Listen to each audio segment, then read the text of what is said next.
Kulit eczema jadi teruk macam ni, dengan ni nampak ni.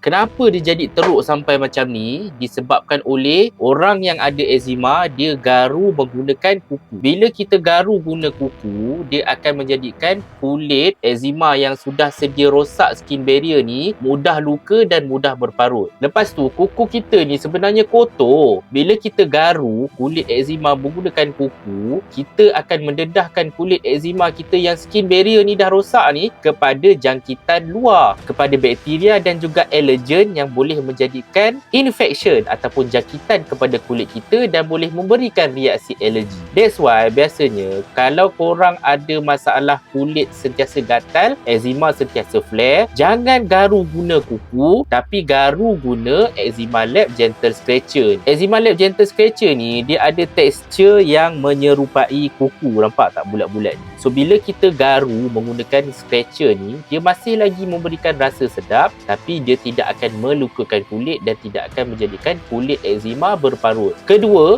Eczema Lab Gentle Scratcher ni sebenarnya dia boleh disejukkan sehingga 0 darjah Celsius. Bila kita sejukkan, rasa sejuk itulah yang akan menjadikan saraf kulit lebih rileks, salur darah mengecil dan kurang radang dan mengurangkan tahap keradangan, dan dia akan memberikan rasa lega dalam tempoh masa yang singkat. Dan benda ni sebenarnya mempunyai ciri-ciri antimikrobial. Jadi bila kita garu dekat kawasan kulit yang ada masalah eczema, kita tak perlu risau kepada secondary infection. So, kalau korang tak nak kulit eczema korang jadi teruk macam ni semua ni, korang jangan garu pakai kuku, garulah pakai Eczema Lab Gentle Scratcher.